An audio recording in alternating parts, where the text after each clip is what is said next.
la relació Catalunya i Espanya està bastant debilitada.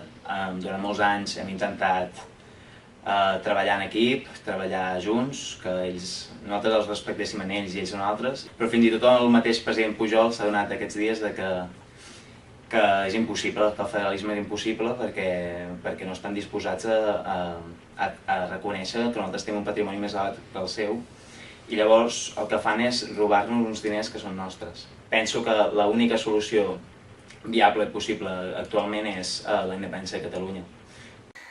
Jo crec que la relació entre Espanya i Catalunya és una relació, diguéssim, d'obligada submissió. Fa molt de temps que Catalunya està supeditada forçosament amb Espanya i ha arribat l'hora, crec que hem de dir prou, estem en un punt d'inflexió i si no l'hem de forçar a aquest punt i dir que nosaltres volem parlar el català, que ens volem subministrar els nostres propis impostos i recursos econòmics i que volem la independència.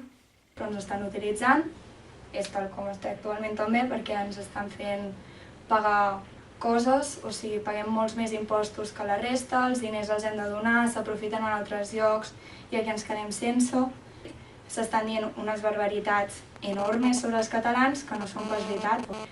I penso que la independència seria una bona solució, que Catalunya per si sola té moltes més possibilitats i som més europeus els catalans que els espanyols i tot i que estiguem a Espanya no m'hi sento gens espanyola. Si Espanya jo crec que només vol a Catalunya per interessos, no pas perquè se l'estimin ni res, sinó que per ells és una potència molt important.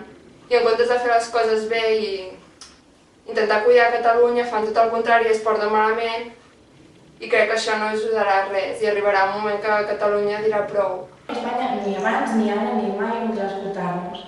I aquest és el problema que tenim, no? Llavors la independència seria la solució. Ara mateix és una relació molt forçada. Crec que són dos territoris que identitàriament divergeixen molt, tenen punts en comú, però aquests punts en comú no són prou forts com per establir un vincle que permeti que les dues nacionalitats convisquin. I últimament, des d'Espanya, crec que ens estan tirant moltes pedres a la teulada i crec que hauríem de fer alguna cosa perquè això no es pot permetre.